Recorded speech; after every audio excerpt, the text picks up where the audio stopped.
다항식의 계산 서술형 문제 수업을 시작하도록 할게요. 먼저 이 서술형 문제는 과제이고요. 과제 수행 방법을 설명을 해드릴게요.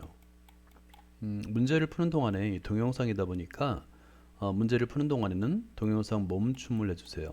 멈춤을 하고 수학 노트에, 그러니까 교과서에 푸는 것이 아니라 수학 노트에 풀어야 됩니다. 수학 노트에 먼저 문제를 적는 거예요. 문제를 적은 후에 그 다음에 각자의 풀이 시간을 가는데요. 문제를 풀거나 풀지 못해도 상관없습니다. 일단은 풀이 시간을 충분히 가진 후에 다시 플레이 버튼을 눌러서 설명을 보면 되는 겁니다. 이 설명을 보면서 풀이 과정을 수학 노트에 문제, 그 다음에 풀이 과정을 정확하게 아주 자세하게 적어 놓으면 됩니다. 그러면 등교 후에 수학 노트를 걷어서 과제를 검사하도록 하겠습니다. 시작할게요. 1번 문제를 볼게요. 자, 1번 문제는 동영상을 멈춤을 한 다음에 수학 노트에 먼저 문제 1하고 이 식을 문제를 잘 적어주세요. 어떤 식이 있습니다. 어떤 식이 있는데 어떤 식에 마이너스 x의 제곱 플러스 5x 플러스 3을 이번에 빼야 되는데 잘못하여 더했다고 합니다. 그 결과가 6x의 제곱 플러스 4x 마이너스 2가 되었는데 이때 어떤 식을 구하는 게 아니라 바르게 계산한 식을 구하시오 라고 되어 있어요. 이해됐죠? 자, 이걸 수학 노트에 잘 적으시고 그 다음에 각자의 풀이 시간을 가져보세요. 여기서는 풀이 시간을 따로 주진 않으니까 바로 해설로 넘어가도록 하겠습니다.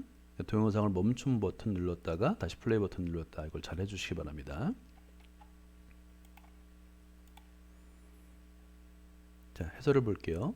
자, 일단 중요한 것은 뭐냐면 어떤 식을 A라고 하면 요거 반드시 필요합니다. 그러니까 정의를 할 때 어떤 식을 그대로 어떤 식이라고 써도 되지만 대문자 A라고 쓰면 식을 좀 논리적으로 쓸 수 있겠죠. 그죠? 기호를 사용하는 방법인데요. 이 정의를 할 때는 반드시 이렇게 써줘야 됩니다. 써준 후에 일단 더했다고 했잖아요. A에다가 어떤 식에다가 마이너스 x의 제곱 플러스 5x 플러스 3을 더했더니 그 결과가 6x의 제곱 플러스 4x 마이너스 2가 됐더라. 이 식을 완성하는 게 제일 중요하겠죠. 그런 다음에 a를 구해야 되니까 나머지 식을 a를 제한 나머지 식을 우변으로 이항하는 거예요. 그죠? 그래서 a는 꼴로 나타내고요. 그러면 부호가 반대로 바뀌고 이 마이너스가 있으니까 분배 법칙을 사용해서 전개를 해주는 겁니다. 그러면 동류항이 나타나겠죠. 동류항을 계산한 결과 7x의 제곱 마이너스 x 마이너스 5. 여러분들은 이 전개한 과정을 한 번 더 한 줄을 더 써주세요. 가 되겠고, 근데 지금 우리한테는 어떤 식 a를 구하는 게 아니라 바르게 계산한 식을 구하라고 그랬잖아요. 처음에는 뺀다라고 그랬으니까 다시 한번 7x의 제곱 마이너스 x 마이너스 5에서 빼기 마이너스 x의 제곱 플러스 5x 플러스 3이 됐죠. 그럼 다시 한번 분배 법칙 이렇게 마이너스를 다 곱해서 부호가 반대가 되는데 이때 동류항을 계산하면 8x의 제곱 마이너스 6x 마이너스 8이 되는 거예요. 여러분들은 이 마이너스를 각 항에 곱해서 전개한 후에 동류항을 계산하는 과정도 한번 자세하게 써주세요. 자, 이번엔 문제 2번으로 가볼게요. 문제 2번은 괄호가 여러 개인 식이 있습니다. 자, 여기서 이거를 잘 식을 써주시고요. 그걸 간단히 하면이라고 되어 있는데요. 이 간단히 하면이라는 얘기 뭐냐면 괄호 없이 전개하라는 얘기예요. 그죠? 그리고 동류항끼리 계산을 해주니까 ax 플러스 by가 됐더라. x의 개수가 대문자 a, y의 개수가 대문자 b가 됐을 때 상수 ab에 대하여 a 플러스 b의 값을 구하여라 라는 거죠. 일단 먼저 대문자 a와 대문자 b를 구하는데 괄호가 여러 개인 경우 우린 순서가 있다고 그랬어요. 먼저 제일 먼저 계산해야 되는 것은 소괄호입니다. 소괄호를 풀어줘서 이 소괄호 안에 푼 다음에, 그죠? 여기는 마이너스가 있으니까 분배 법칙 사용하고 5x와 마이너스 x는 동류항이니까 계산을 해줘야 되겠죠. 이때 중요한 게 있어요. 소괄호가 있을 때만 그 다음 가로가 중괄호잖아요. 그죠? 근데 만약에 소괄호를 풀어줬어요. 그러면 중괄호는 어떻게 했어야 될까요? 안에 소괄호가 없어졌으니까 당연히 중괄호는 소괄호로 바꿔줘야 됩니다. 자, 한번 볼게요. 마찬가지로 문제를 먼저 쓴 후에 풀이 과정 시간을 가지고 그 다음에 선생님 설명을 들어주세요. 자, 여기서도 마찬가지로 보면 문제를 먼저 쓰고요. 이 소괄호를 먼저 풀어줘야 되겠죠. 그죠? 분배 법칙을 이용해서 소가를 풀어줬더니 이 중괄호였던 요 중괄호가 소괄호로 바꿔서 쓰는 거 요거 보이죠? 그죠? 왜냐면 소괄호가 없으니까 당연히 중괄호를 바뀌고 바깥에 있던 대괄호는 대괄호는 이렇게 쓰는데요. 중괄호를 바꿔줘야 되겠죠. 그죠? 이런 과정을 잘 눈여겨봐야 됩니다. 그리고 나서 동류항이 있으니까 5x에서 2x를 빼주면 3x가 되겠죠. 한 번 더 써주는 거예요. 이렇게 귀찮더라도 한 줄 한 줄 다 써줘야 됩니다. 다시 한번 중괄호 안을 써줘야 되겠죠. 분배 법칙을 이용해서 소괄호를 먼저 풀어주는 겁니다. 자, 이제 소괄호가 없어졌으니까 이 중괄호는 다시 소괄호를 써주는 거예요. 그죠? 중괄호를 쓰는 것은 안에 소괄호가 있을 때만 쓰는 겁니다. 그리고 나서 x와 마이너스 3x 동류항, 그다음 6y와 마이너스 7y 동류항이니까 계산해 주니까 마이너스 2x 마이너스 y예요. 다시 괄호 앞에 마이너스잖아요. 그러니까 다시 한번 분배 법칙을 이용해서 여기 동류항이 있네요. 그죠? 5x와 2x를 더하니까 7x 더하기 y가 되는 거죠. 따라서 7x 더하기 y가 ax 더하기 by가 된다. 이건 뭐냐면 계수 비교법 한번 적어볼까요? 나중에 지금은 공식적으로 뭐 배울 필요는 없는데 계수 비교법이라고 그래요. 계수를 비교한다. 비교법 이렇게 적으면 됩니다. 한번 적어보세요. 계수 비교법이고요. 두 식이 같기 위해서는 대응하는 x의 계수, y의 계수가 서로 같아야 된다. y의 계수는 1이잖아요. 그래서 a는 7, b는 1이고 a 더하기 7은 당연히 8이 됩니다. 이렇게 풀이 과정을 자세하게 적어주시기 바랍니다. 3번 문제를 볼게요. 어떤 식, 이거 마찬가지로 이걸 정의를 해줘야 되겠네요. 그죠? 밑줄 긋고요. 마이너스 2x의 제곱 y를 곱해야 되는데 잘못하여 나누었답니다. 나누었더니 결과가 되었다. 그러면 일단 어떤 식을 뭐 대문자 a든 이렇게 정의를 해줘야 되겠죠. 그 다음에 어떤 식을 구하는 게 아니라 바르게 계산한 식을 구한다. 이것도 주의해야 되겠죠. 일단은 조건에 맞게끔 식을 먼저 써주는 게 중요하겠죠. 자, 풀이를 볼게요. 이제 중요한 게 요 정의 어떤 식을 A라 하면 요거를 빼놓는 학생들이 의외로 많습니다. 서술형에서 이 정의를 안 쓰고 바로 A를 쓰게 되면 감점이에요. 굉장히 중요합니다. A를 반드시 정의를 해주고 그 다음에 문제의 조건에 맞게끔 식을 써줘야 되겠죠. A 나누기 곱해야 되는데 나눴다고 했으니까 마이너스 2x의 제곱 y는 그 결과가 2분의 1과 x, y의 제곱이 되는 거죠. 그럼 이 나눗셈 우리가 이제 A를 구하는 건데 나눗셈이잖아요. 근데 이제 현재 a만 남겨놓고 요 나누기 마이너스 2x의 제곱 y를 우변으로 넘겨야 되는데 방법은 이걸 1로 만들어 주는 거죠. 나눗셈이니까 양변에 마이너스 2x의 제곱 y를 곱해주는 겁니다. 그죠? 그러면 좌변은 a만 남잖아요. 그죠? 그런 다음에 단항식 곱하기 단항식, 계수는 계수끼리, 그 다음에 문자는 문자끼리 지수 법칙을 이용해서 식을 간단히 나타내니까 마이너스 x의 세제곱, y의 세제곱이 되는 겁니다. a를 구했죠. 근데 a를 구하는 게 아니라 바르게 계산한 식을 구하라고 그랬으니까 바르게 계산한 식은 마이너스 x의 세제곱, y의 세제곱에 이번에 곱하기 제대로 했죠. 그리고 나서 부호를 먼저 판정하고 마이너스 1 곱하기 마이너스 2니까 2가 되겠죠. 그 다음에 x의 세제곱 곱하기 x의 제곱이니까 x의 5제곱, 그 다음에 y의 세제곱 곱하기 y니까 y의 4제곱 이렇게 쓰면 되는 거예요.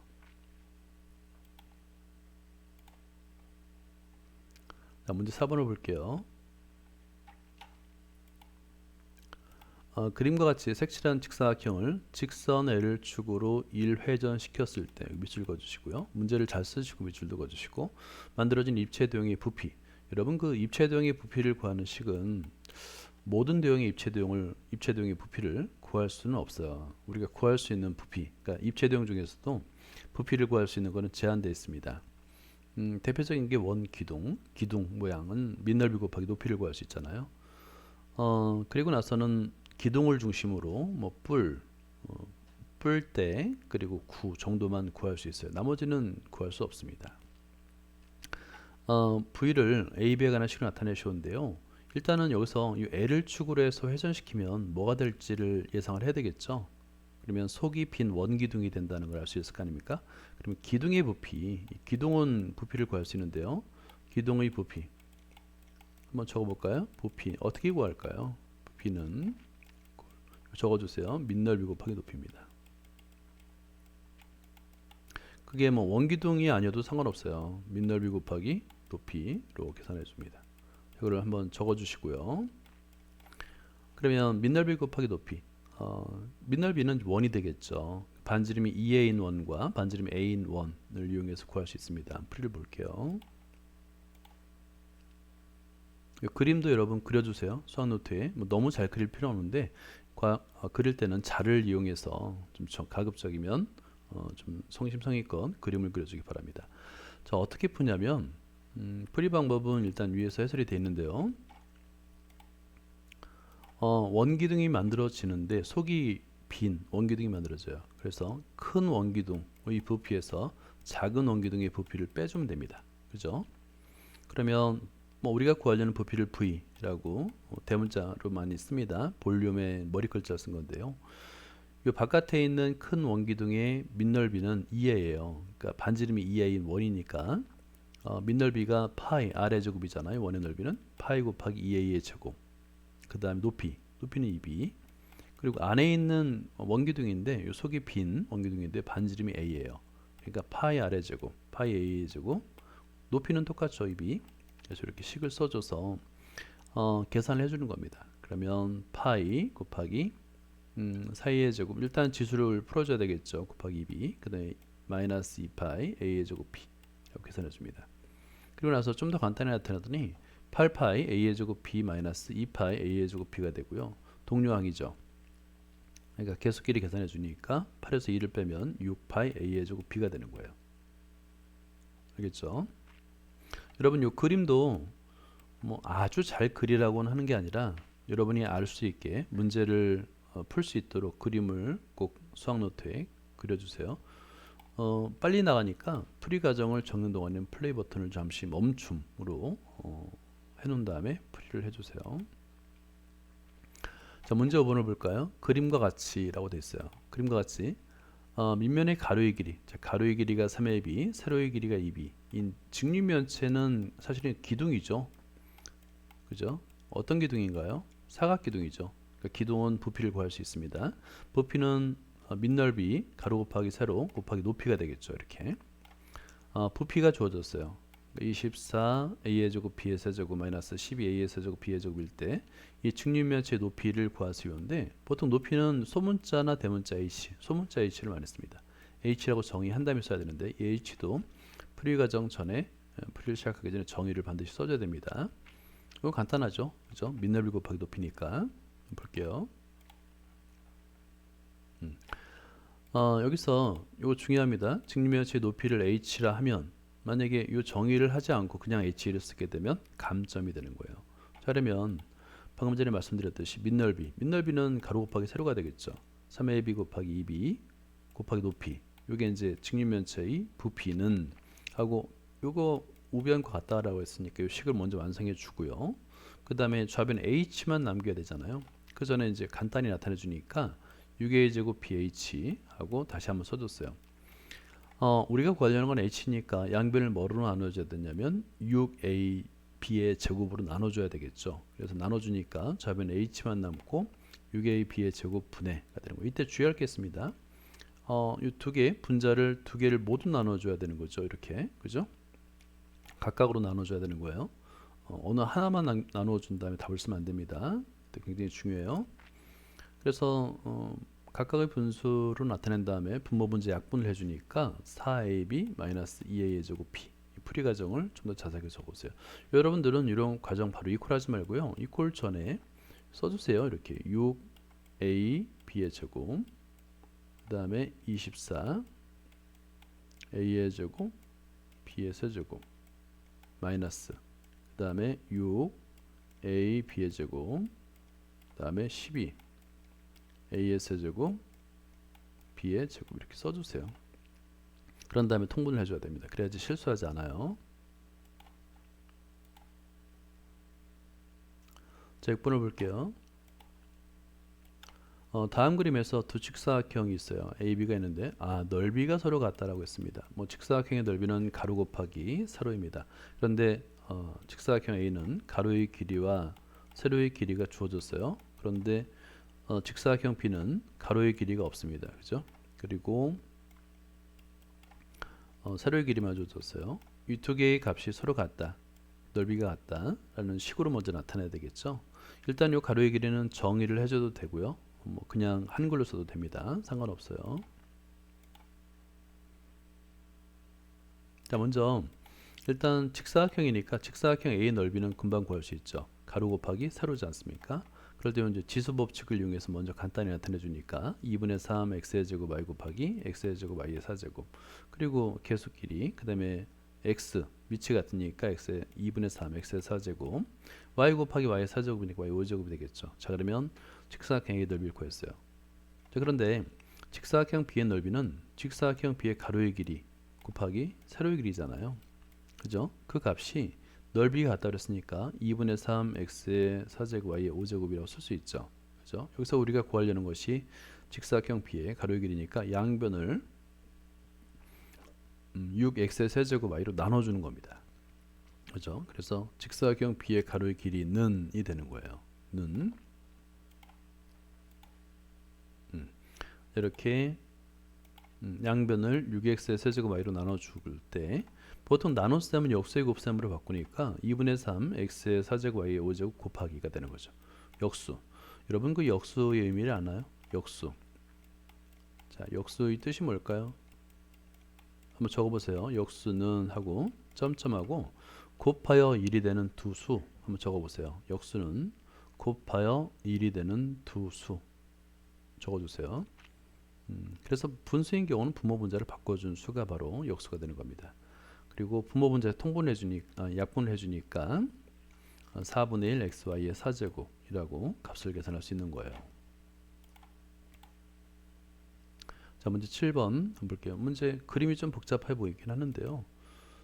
풀이 과정은 똑같습니다. 자, 가로 세로의 길이가 각각 2y-x 그 다음에 y, 이 그림에 주어졌죠. y 그 다음에 2y-x, 이 직사각형 모양의 종이가 있어요. 이 직사각형 모양의 종이가 있는데 종이 접기를 하는 겁니다. 그렇지? A2를 F2 한번 볼까요? A2를 F2 이렇게 반으로 접었다는 얘기가 되겠죠. 그러면 요 사각형 AB F2는 뭐가 될까요? 이게 정사각형이 되겠죠. 그죠? 그 점이 중요한 겁니다.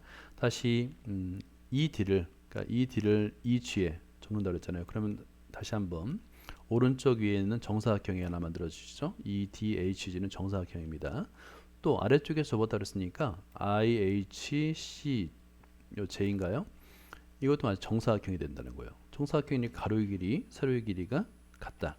겹치도록 접었다는 얘기는 자, 별표를 하고요. 요 문제를 잘 적어주세요. 정사각형이에요, 정사각형. 가로의 길이와 세로의 길이 같다. 내각의 크기는 모두 90도이다. 이런 조건을 만족하잖아요. 이때 사각형 GFJI의 넓이를 구하라 그러는데 이 아래쪽에는 요 직사각형 당연히 가로 곱하기 세로니까 GF 곱하기 FJ, GF 곱하기 FJ가 되겠죠. 두 개의 길이를 나타낼 수가 있습니다. 그죠? 정사각형의 성질을 이용하면 아주 쉽게 구할 수가 있어요. 근데 풀이 과정은 좀 길어요. 볼게요. 여러분 이 그림도 좀 자를 이용해서 그려주세요. 그리고 이 포인트들 A, B, C, D, 그다음에 E, F, G, H 이거 포인트를 잘 적어주시기 바랍니다. 자, 시작해 볼게요. 자, 먼저 A와 AB는 당연히 같죠. 그죠? 왜냐하면 정사각형이라고 그랬으니까 이걸 Y라고 하면 이 길이도 Y가 되는 거죠. Y. 그죠? 접었으니까. 그죠? 정사각형이니까. 그러면 나머지 ED의 길이는 어떻게 구할 수 있을까요? 2y-x에서 y를 빼주겠죠. 그러니까 D는 2y-x, y를 빼주니까 y-x. 그랬죠? 됐나요? DH를 볼까요? 길이가 같죠. 이 길이는 y-x가 되죠. 정사각형이니까.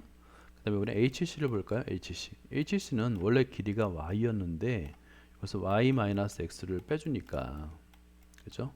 빼주니까 x만 남는 거예요. 그래서 여기는 x가 되는구나. 이렇게 차례대로 구할 수 있죠. 그러면 hi도 마찬가지로 x가 되겠죠. 그죠? 이 d에서 ih를 빼면 gi, 즉 fj의 길이를 구할 수 있잖아요. 그래서 jc 길이는 x이니까 fj, 밑변의 길이죠. 우리가 구하려는 직사각형 밑변의 길이는 당연히 y-x에서 x를 빼줍니다. 그래서 y-2x가 되는 거예요. 그죠? 밑변의 길이 구했네요. 그 다음에 높이는 h, FG는 HC랑 같으니까 X가 될 거 아닙니까? 그죠? 그러면 우리가 구하려는 직사각형의 가로의 길이와 세로의 길이를 모두 구했어요. 가로의 길이는 y-x, 세로의 길이는 x. 그렇죠? 풀이 과정이 좀 길다 뿐이지 정사각형의 성질을 그대로 이용해서 어렵진 않을 거예요. 여러분 요거 정확하게 구해야 됩니다. 사각형 GFJI 넓이는 이렇게 쓰지 말고요. 요 기호가 바로 넓이에요. 사각형의 넓이란 뜻입니다. 그래서 이렇게 기호 네모를 써주고 GFJI라고 쓰면 되는 거예요. 이렇게 이해되죠? 이 기호 자체가 두 가지 의미가 있는데 도형 GFJI 자체, 사각형 자체와 그 다음에 사각형의 넓이 두 가지를 모두 의미합니다. 그래서 가로 곱하기 세로 그러니까 당연히 이제 y-2x 곱하기 x 그래서 분배 법칙을 이용하니까 xy-2x의 제곱 이래 적어도 되고 아니면 내림차순으로 적어도 마찬가지예요. 같습니다. 금방 이거 수업 전체는 금방 했지만 사실은 하나의 문제를 쓰고 풀이 과정을 본인이 직접 풀어보고 그 다음에 해설 동영상을 보고 이렇게 하다 보면 시간이 많이 걸릴 거예요. 천천히 좀 정성을 들여서 수학 노트에 문제와 풀이 과정을 잘 정리해 주시기 바랍니다. 여기까지입니다.